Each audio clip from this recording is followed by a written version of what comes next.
All right, so Chloe, we're now recording live. So over to you, and everybody, please have a great webinar session. Hi everyone. Okay, so I'm Chloe from Talenox, and we'll be exploring an intriguing topic in today's Fireside chat: how outbound and inbound marketing can help build your brand awareness. So marketing is an essential at all stages of a business and beginning to end. So in a cluttered media landscape right now, it is of utmost importance to really craft a marketing strategy that resonates with our targeted audiences and delivers an intended message to build your brand. So our discussion for today will address some of the types of marketing strategies utilized by our panelists here for today, and how this has been crucial towards building brand awareness and eventually brand loyalty for their companies. So let's start off with some introductions. We're glad to have representatives from different companies joining us in this session today. So first off, we have Honey from Talenox, Eugene from Staff Annie, Gabriel from Bowtie, together with myself as the moderator. So before we begin, it will be great for each of you to give a brief introduction of yourselves and your businesses. So first up, Honey, we have you. You are our content and community lead in Talenox. So please tell us more about yourself as well as what you do in Talenox.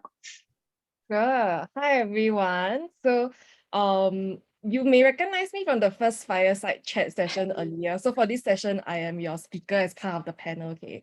So yeah, as Chloe mentioned, I'm the content and community lead at Talenox, which is an HR tech software designed to manage payroll and leave. As my title suggests, I basically take the lead in Talenox's editorial campaigns, social media advertising, and event campaigns. So yeah. Thanks. Back to you, Chloe. Oh, yes. Okay. So thanks, Honey. Now we have Eugene from Staff Annie. All right. Thanks so much for letting me introduce myself. So hi, everyone.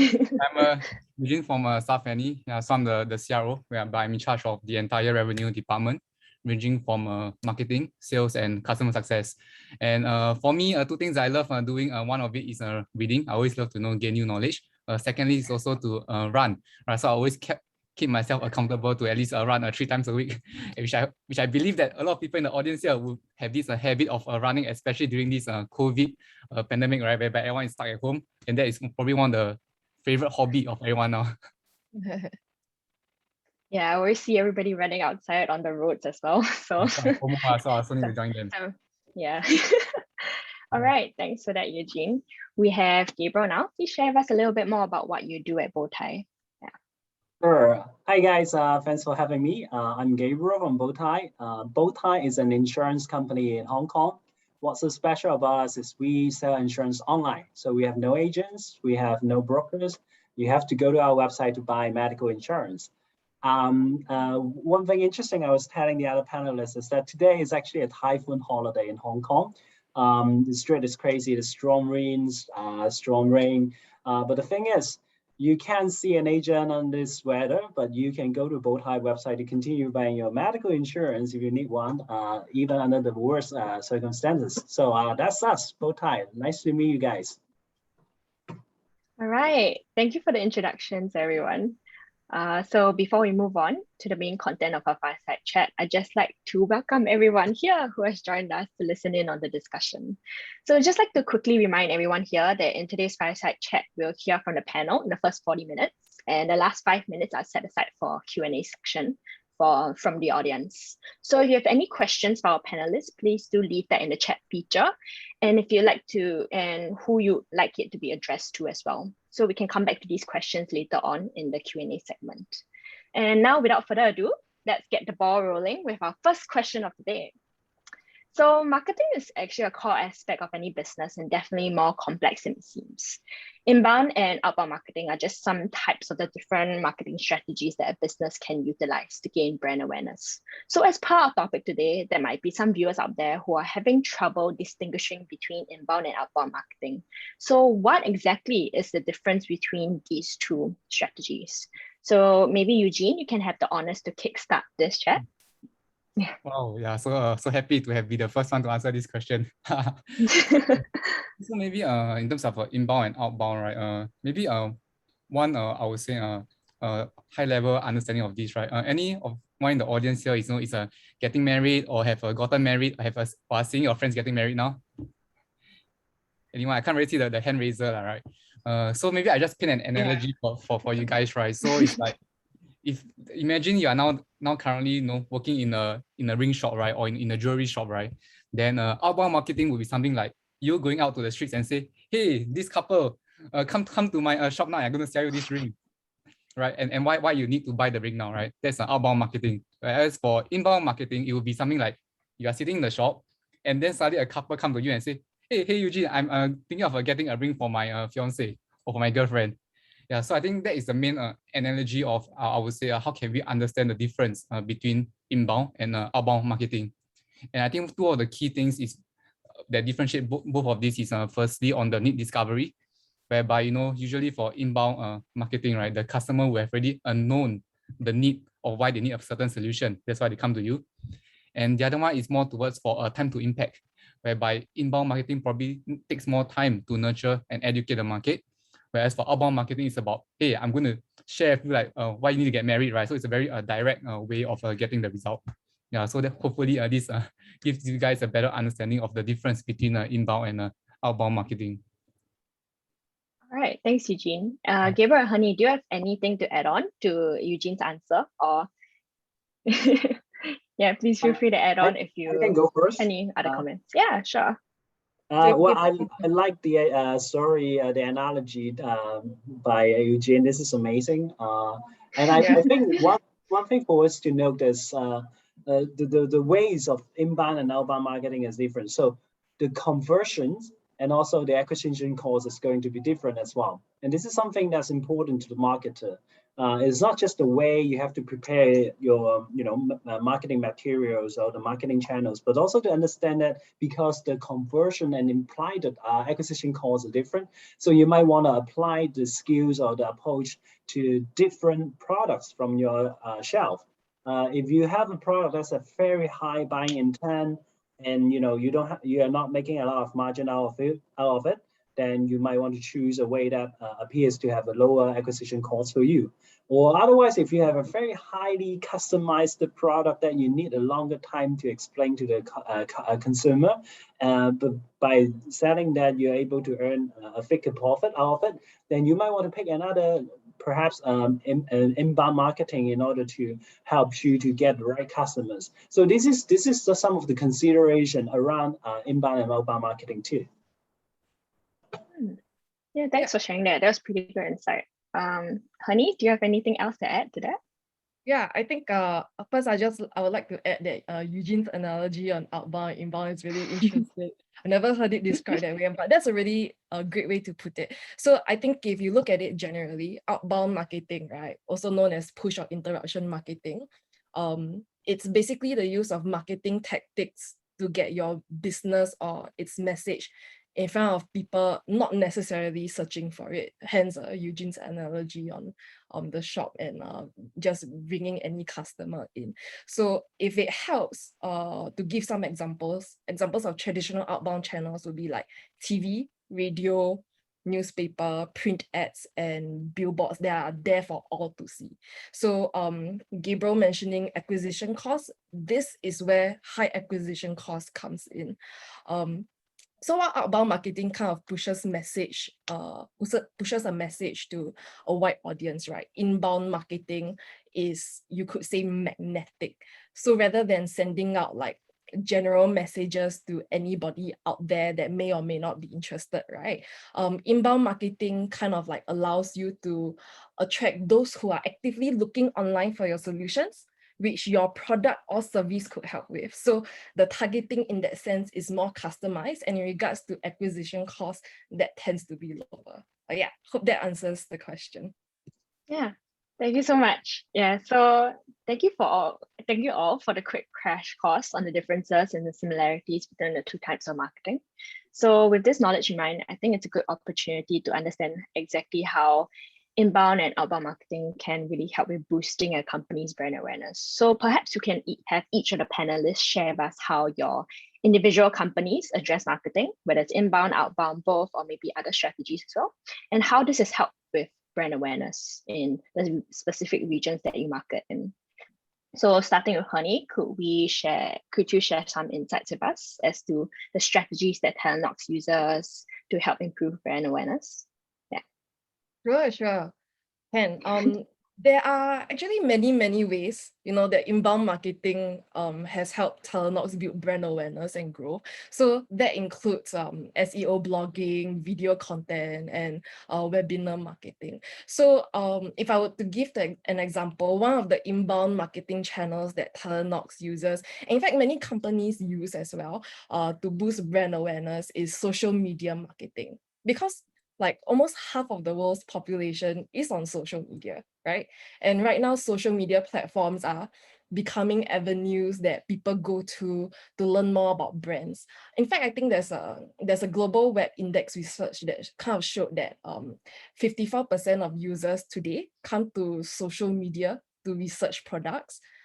So at Talenox, when we use our social media channels to like push out content that genuinely adds value in our followers' lives, like in the form of like educational content or entertaining content, we don't just reach out to a bigger audience. We make sure that the Talenox brand leaves an impression so that the brand awareness counts as indelible and successful.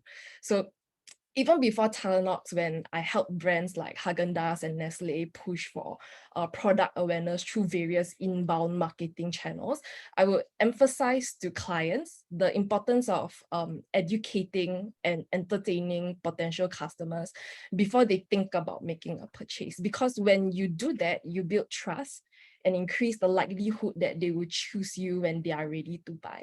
So if I were to give a piece of advice to everyone watching this session, I would say never underestimate the impact of becoming a familiar face. Inbound marketing is a long-term investment that builds on itself over time. Your results will multiply many times over as you become more adept at creating and curating content that naturally attracts organic reach, engagement, and even leads. Yeah, so I hope that answers the question. Yeah, cool. Thanks, Honey. That was an insightful share on inbound marketing itself. So maybe we can move on to Gabriel. So what are the strategies utilized by Bowtie? I realized that you did mention that there are different products that require different marketing strategies as well, right? And since you're all purely online, it might differ. So maybe you can share with our audience a little bit more about how you do this, the specific types of avenues and such. Sure. I think this is a really great question. At Bowtie, when we sell medical insurance, there are two types of medical insurance we can sell. First one is to individual, and the second one is to corporate, to companies, to buy for their employees. For the first one, if we are selling a medical insurance to an individual, of course, we can do a lot of outbound marketing because at the end of the day, we're talking to the end customers. We can influence the customer to make a decision whether or not he or she is going to buy from Bowtie. So the decision maker is the one you're marketing to. So there's high chance or higher chance your outbound marketing is going to yield something.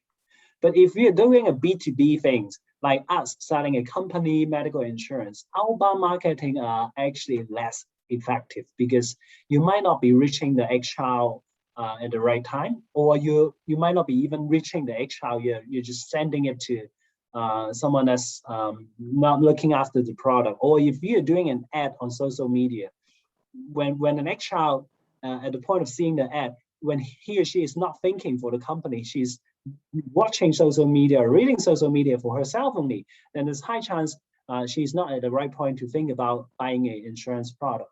So if we're talking about those B2B products that requires this sort of company procurement procedure to happen, then outbound marketing might not be effective in that one.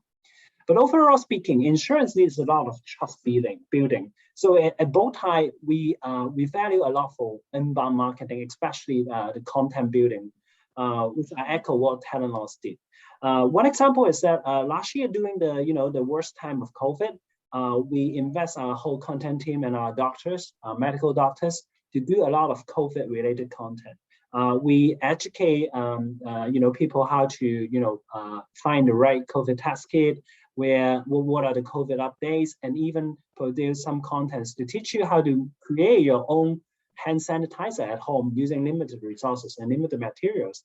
And that one was really good because we associate ourselves with health content expert.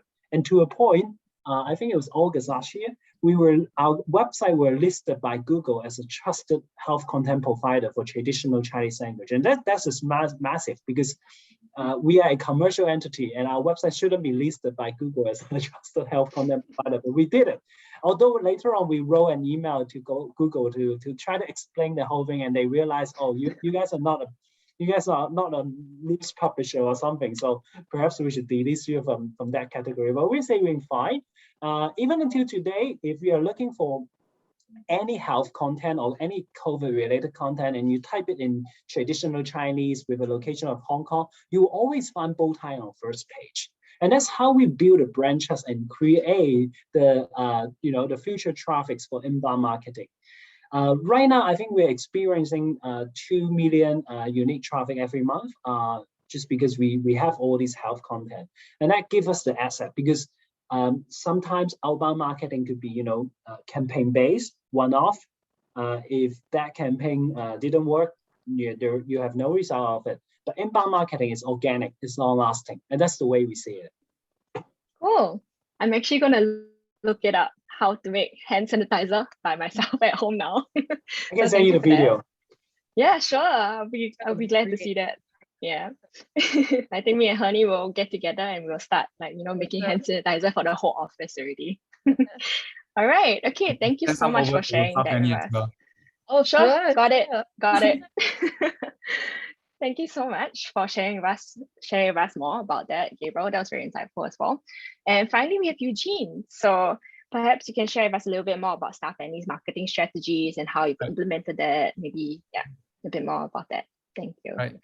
Got it. Anyway, I think Talenox and Bowtie, they are doing super well in terms of the inbound marketing side of things. And I'm also trying to learn from them on how to do our inbound marketing better. So truly appreciate this fireside chat as well, because I'm also learning, right? You can go to Honey for it. Definitely. On Staff Annie side, it's a bit of a different, I would say, strategy, right? For us, right, we are very outbound focused, even from the start, especially. But now we are transiting more towards maintaining our outbound momentum and complementing with the inbound side of things. So I would say that in our earlier phase, right, because maybe this is more towards the audience, those who are newer, right, we decided to go with the outbound side of things at the start because of their time to impact, right? Because at the start, probably you need to try to get more customers, and outbound is probably the most effective way, right? Especially when just pick up the phone and go and call and go and do a door-to-door, right? That's really where you get the fastest feedback, and that's how you iterate fast. So I'll say that our strategy changed from a pure outbound way to now towards outbound being complemented with inbound. But I think one of the key things here when we are implementing both of these strategies, right, is to define very clear, I would say, metrics on what should we constantly be looking at to improve both of these channels. Because ultimately, both of these are acquisition channels, right? And the most important, you can't be doing both blindly, right? Most important is to come out with some fixed set of matrix to improve both of these. For example, a way to do the outbound side of things, right, is really of tracking of the different metrics in terms of how many activities or how many leads will transit into an appointment set and then ultimately to a closed deal. Once you've identified this funnel, it's pretty predictable in terms of pretty straightforward, right, for you to calculate how many guys you actually need to achieve that result. As for inbound side of things, there's more things to think about, right? Because probably for that you have a different flows from a different content, from awareness all the way to a decision, right? So I think that both strategies are super important. On our end, we are doing both at this point of time, but defining the funnel, I think, is more on the key in implementing both of these strategies. So right. I think, so to add on, I think one key thing, if you are very focused on outbound, right, is to come up with your own, I would say, sales process and the sales handbook, right? Because outbound marketing is a lot of it is very reliant on the talents that you have on your team, right? So if they're able to ramp up fast enough and with a certain SOP or playbook, right, that's how you can increase the velocity of your team. Yeah, that's more on the outbound side. That's what we do also. I see. Thank you so much for sharing, Eugene. So it seems like really both outbound and inbound could work well together, and also probably should. And at the end of the day, I really think that it depends on each company utilizing each strategy really depends on the company's resources, the type of product they're selling, as well as their business strategy. So yeah, I guess companies will definitely, and people viewing here will definitely have to take a look at their strategy, see whether that suits the company's needs as well. Yeah. Okay, so putting these processes into practice, I'm sure that we can all agree that both inbound as well as outbound marketing, each comes with its own unique set of challenges. And I think it would be great to share with the audience what these challenges are and how they have been overcome or can be overcome a little bit better. So maybe let's go around the table, starting with Gabriel. So let's hear from Gabriel on the challenges in utilizing inbound and outbound marketing in Hong Kong specifically. Well, you have to make a choice because take language as an example. We have people here speaking traditional Chinese, simplified Chinese, basically Mandarin, and also English. We knew it from day one that if we are going to do all three types of languages, or very native marketing materials that suit to the target segment, it will be really expensive, and the conversion would eventually be lower because you cannot master all three of them. So it's interesting. If you go to Bowtie's website, we are not doing any. We have an English, version of our website and our marketing material, but we are not investing any on it. It's interesting that we intentionally discriminate, because we understand if you can only speak English or you only pay attention to English marketing materials, there's high chance you have options available from international insurance company like AXA or Cigna. You definitely would consider those international provider over the local provider for a lot of reasons. So then we then focus ourselves back to traditional Chinese and even using a languages or marketing, materials that's especially appealing to the age 30, between age 30 to age 40, that group of customers. So we have a very focused target segment, and that somehow derives the rest of the inbound and outbound marketing strategy based on that central persona, and help us to make sure that there are some areas that we are not investing in order to save cost, to focus back on things that we do want to invest. So I think this is the way that we're trying to deal with the Hong Kong market. I see. Quite interesting, given that I hope some of our users are from Hong Kong as well and can learn from all these insights that you're sharing with us. Yeah. Okay. Thank you so much for sharing. How about you, Eugene? So because you said that right now you're actually transitioning from purely maybe outbound to as well as looking at inbound marketing too. So specifically with outbound marketing, what are the challenges that you face so far in Singapore, especially the current market and the situation with COVID and such? Right. So I think I can drill down to three main challenges. Right. I think the first challenge that we face, especially in terms of the outbound side of things, right, is really about educating the market, right? Because we're not like products like there's so clear cut that there's a clear like for example like insurance, right? There's a sure need, right? Most people need insurance, right? If you don't have someone call you on insurance, then you'd be like, okay, I'll really consider this. So the nature of our product is a lot of the education side of things. So one of the main challenges that we face is about how can we educate the other person on the phone, right? How can we make it attractive enough for them to even listen to us for a bit? But we focus on education first. That is key, instead of direct sharing of the value proposition. I think the second I would say a challenge in Singapore probably will be the increase in spam calls, right? Because I think recently there's a lot of different news, right? Wow, this number that's not from DBS are calling me and asking me for my bank account number, right? So I think I would say that the perception of the market of spam calls is also making, I would say, the outbound calling side of things a bit tougher, right? And I think the third thing is more towards how can we, it's very similar to the first 2 points, but how can we be better than the other cold callers out there or other people who is calling? Because I'm pretty sure that everyone of us here, right, will receive a few cold calls, in a day, right? But how can we stand out from them, right? Perhaps the first sentence that we pick up, it wouldn't be towards, hey, I'm Eugene from Staff Any, right? And that's a bye-bye, right? It's like a taboo word, like, hey, I'm calling from some insurance company, right? but how can we make it more personalized? For example, hey, this XXX, wow, I saw that you have a congrats on your latest opening. I saw that, hey, you even have running a certain promo, right? So at least your call will be different.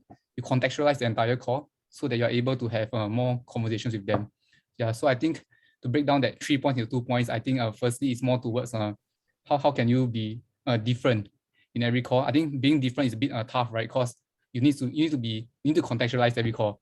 And the second one is more towards the market perception of an increased number of spam calls. I see. Cool. Okay, so that's specifically for outbound. Do you foresee any challenges with regards to when you're transitioning to the inbound marketing side of things? Yeah, I think one of the greatest challenge, right, is how long will the inbound take into effect? All my key concerns are. But I think That's true. but in terms of inbound wise, we are seeing some results after 3 months of really doubling down our efforts into that. So I'm actually pretty positive that it will be even better. But still, the amount of time taken, hopefully it can be compressed. It's definitely a long-term strategy. Yeah, definitely a long-term strategy. Yeah. Yeah, and then maybe Honey, since Talenox specifically utilizes inbound marketing as their main strategy for marketing, you can share with us some of the challenges as well as how we have tried to overcome that. So I guess Eugene will learn from this experience and sharing from Honey's side of things also, and you can definitely apply that to your marketing strategies with Staff Penny too. Yeah, happy to share with everyone. This is just our marketing journey at Talenox, so hopefully it's helpful to you as well.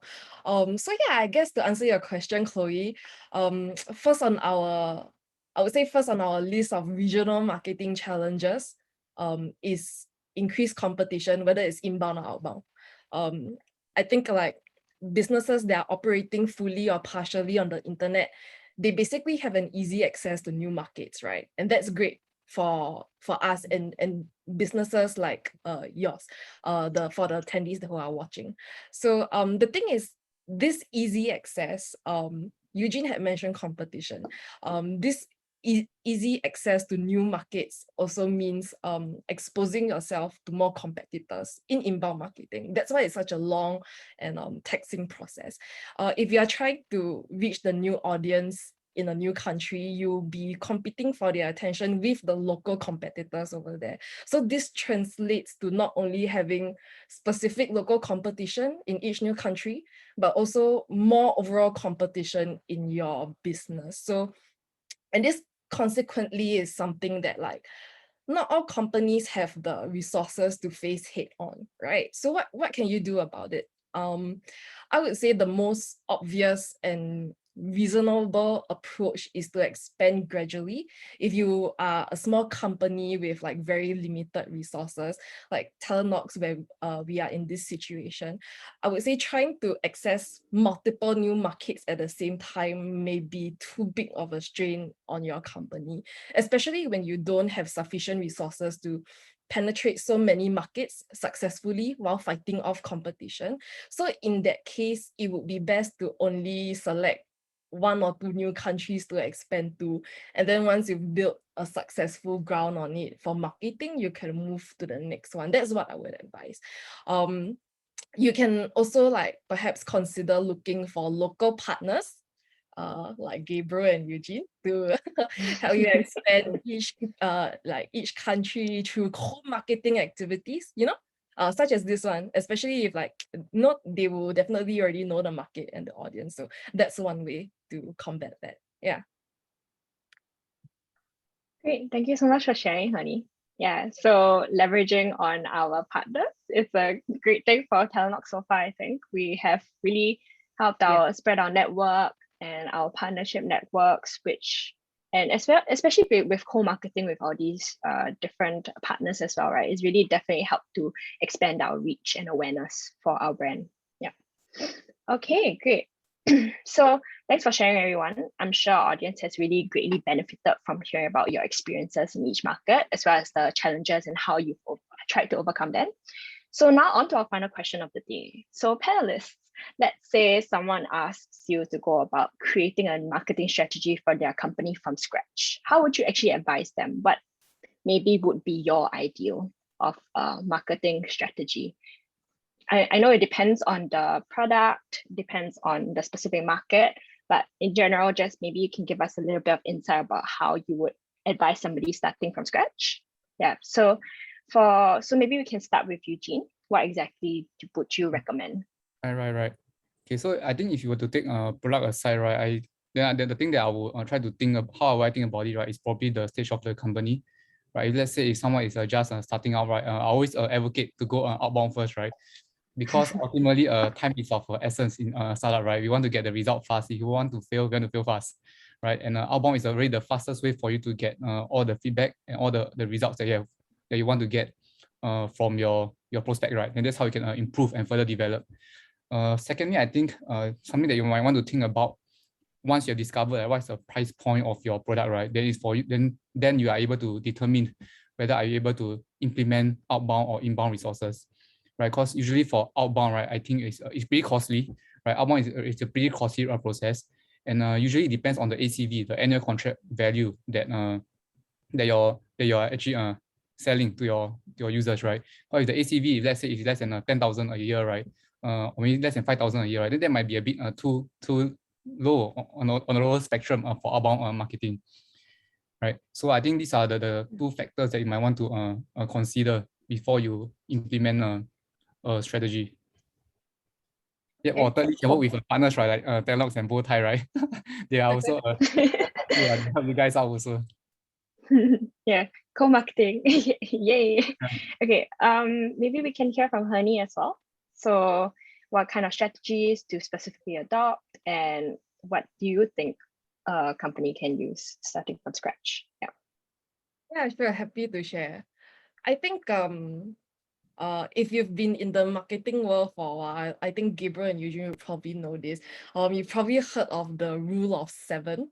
So it's been proven over and over that like the more positive contact you have with customers and prospects, right, ideally up to 7, the easier it is to basically develop and sustain relationships and ultimately be more effective at your marketing. So if your budget and marketing resources allow, and if you've got really meaningful content to push out, I would say do both inbound and outbound marketing. That would be my advice.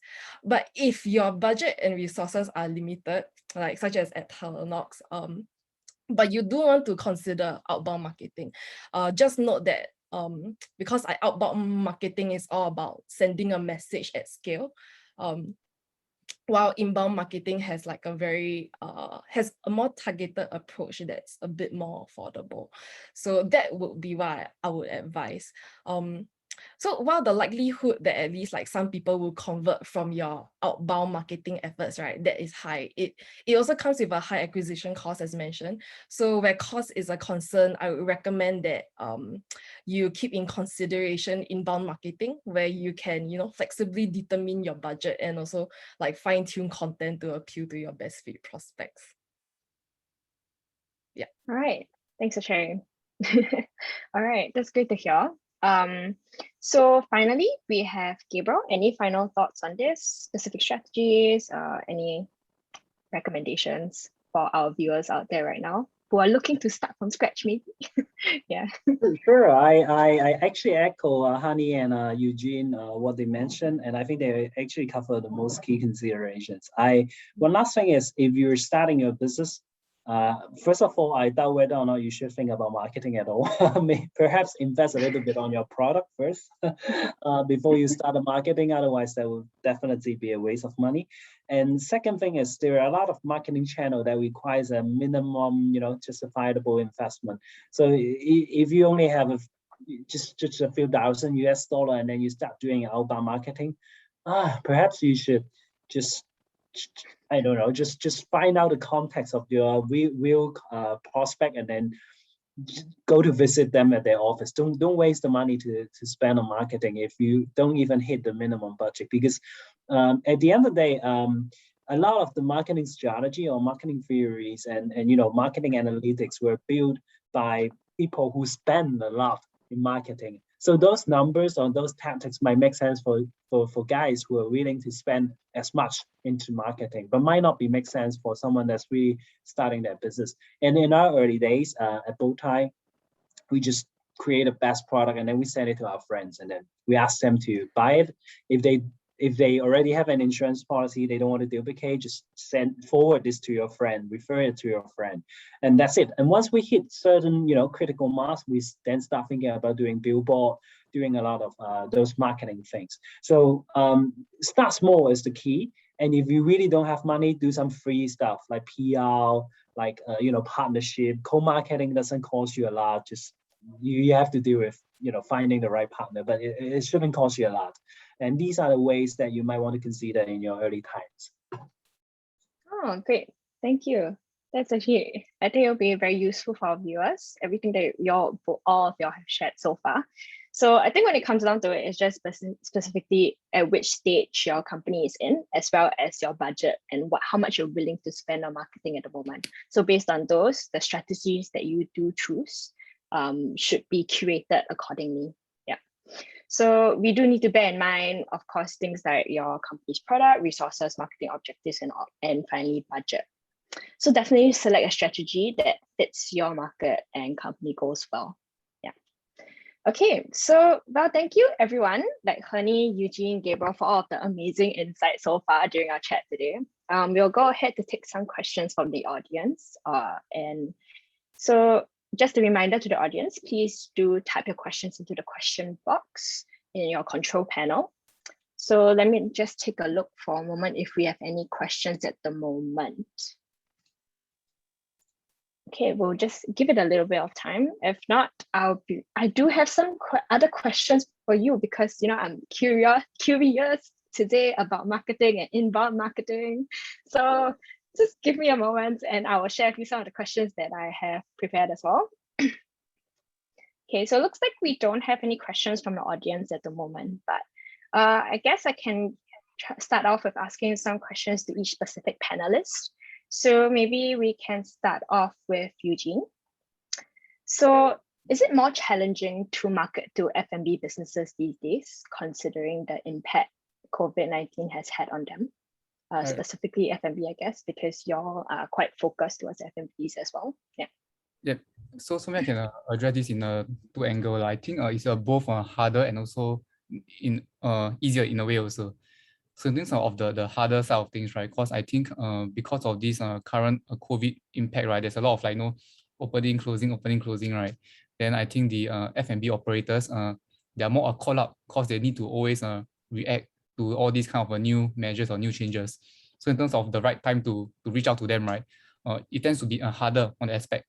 But this is more applicable to, I would say, F&Bs of a more humble scale, like those 1 to 3 outlets kind. Right, because ultimately the key decision makers are very operational, right? That's why they are a bit harder to reach, especially during this time. But on the other end, if you're talking about all the bigger chains, the bigger players, right? Many of them are actually using this chance to digitalize or to rechange their strategy in terms of digitalization. So for them, they're actually more open to have a chat with us.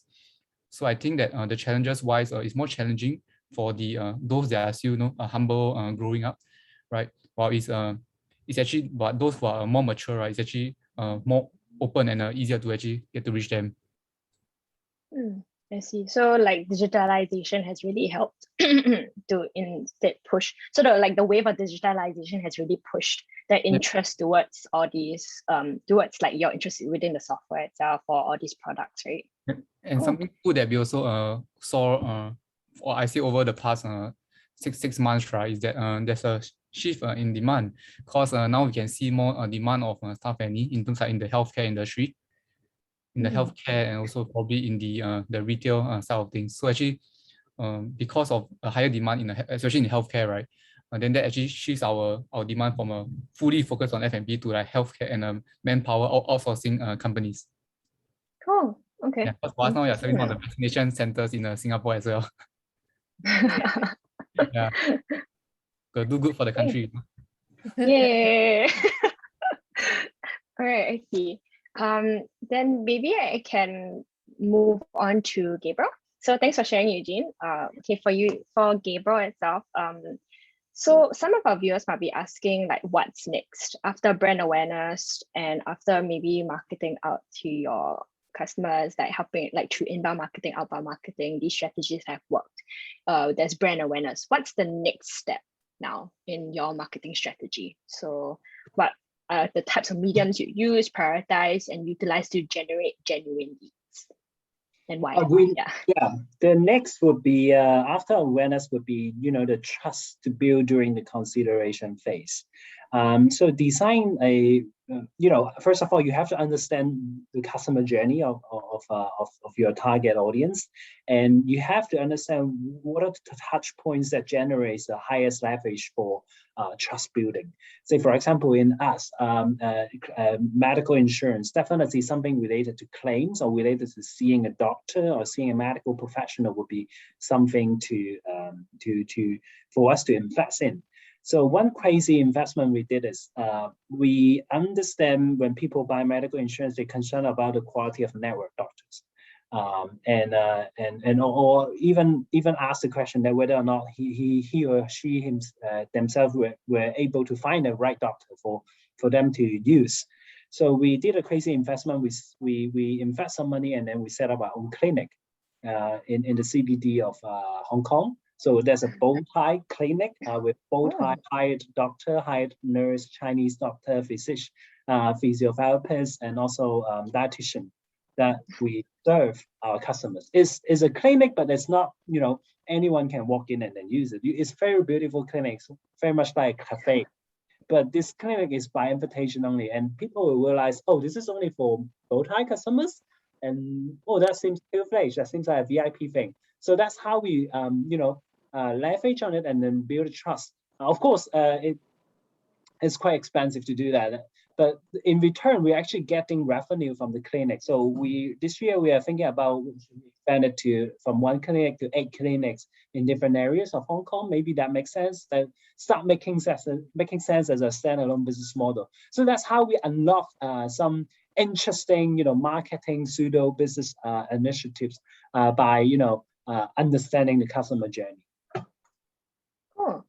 Okay. Thank you so much for sharing about that. Yeah, that's if I'm in Hong Kong, I'll definitely go to Bowtie's clinic if I can. Obviously, we don't want to be sick, but yeah, we. Oh, that's one thing. We also have a Bowtie cafe because everyone is working from home, and our office so happened to have a ground floor space.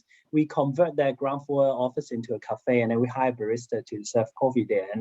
And that's also making sense from a marketing perspective because your potential customer can, come to visit you and see you're really a true, real insurance company, not some kind of scam online. To address the point Eugene raised earlier, scam.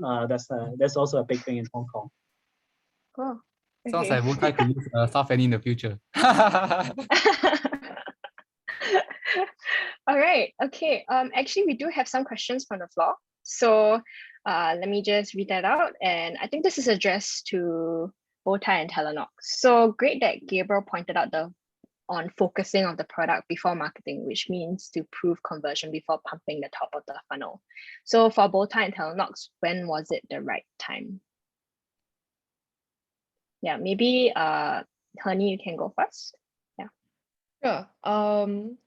So in regards to outbound marketing, Talenox hasn't quite embarked on that, but we have definitely embarked on partnership co-marketing.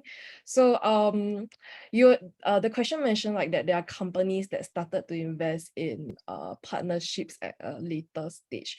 I think this can be executed even at the beginning stage. I think there are different types of co-marketing activities that allow you to work down the marketing funnel. So mutual guest blogging would be something that can help you with awareness, and then co-marketing for webinars, collaborative webinars would do well in extrapolating leads and also like driving traffic to whatever you're promoting in a webinar. So yeah, I hope that answers the question. Yeah, it does. Thank you so much. Okay, we do have one more question as well. Actually, Gabriel, do you have anything to add on for this? In terms I think I'm good. I'm good. Okay, no worries. Okay, we do have one more question from the audience as well. So for software as a service, SaaSs that are self-serve. Most companies will invest in inbound, but there are companies that start to invest in outbound and partnerships at a later stage. How do you think this can be executed to make the units of economics work for such cases? Maybe Eugene, you can share a little bit more with us about that. Right. Yeah, but ours is a bit of the reverse. We do more of the yeah, exactly. the outbound style things. But in terms of evaluating in terms of how to make the unit economics work, right? First, I think one of the key things is to understand the equation of how to get this unit economics, right? Which is probably based on your CAC and LTV, right? And in terms of whether will this even work out, right? Ultimately, most important, right, is that the ROI must be positive, right? And how long does it take to pay back? How long does the customer take to pay back the cost of acquisition? So that's how I would think about it. I just look at the equation and probably let's say if it's like I think one of the key things, if we are looking at the SaaS business, right, and we are looking at outbound as a topic, right, one of the key ratio that I always look at is the sales efficiency ratio, whereby is your revenue, is it sales efficiency? Is it the revenue divided by your sales and marketing cost? Yeah, correct. Revenue divided by sales and marketing cost. As long as it's one, right, then I'll start to invest in a more outbound, more sales and marketing to generate that kind of revenue. Because 1:1, that means that probably every dollar you put in sales and marketing, right, you give you $1 in revenue. So, and the thing about SaaS business, right, is recurring, right? So ultimately, how I'm looking at it is as long as it can pay back in 1 year, right, I think it's a worthwhile investment to go into outbound already. I see. Right. Yeah. Thank you so much. Address that question. Anyone, maybe the person has any follow-up question can maybe ask on that. Yeah, maybe either Gabriel or Honey can address this since this is the way maybe Talenox has done the marketing first, so it'd be inbound, then for example looking at outbound later on in a later stage in our strategies. Yeah. Honey, would you like to go first? Yeah, sure. I think at the beginning stage, if you would, I would say that for markets that you are kind of strong in, you already have like a follower base on social media or any inbound marketing channel that you're already engaging very well with, I would say continue with that. For markets that you're not quite getting as much engagement, that's where collaborative marketing opportunities would be good to embark on, just to like expand your market better. Okay, and finally, Gabriel, do you have anything to add on since this is quite relevant to you as well? Or if not, let me know. Okay, sure. So I think with that, thank you so much, everyone. I hope this session has really helped to inspire all of you. I, for one, certainly has felt really realigned with my basics of marketing, because sometimes you can really get caught up in all the nitty-gritty details, and it's important to really like come back to your basics, and from there maybe refocus on what is truly important. So we really appreciate you being here with us today, panelists as well as viewers. Thank you again for joining us, and we will see you in the next session. So for anybody wanting to stay in for the next session, please feel free to stay in this specific chat space, and we will wait for the next fireside chat to start. Yeah, so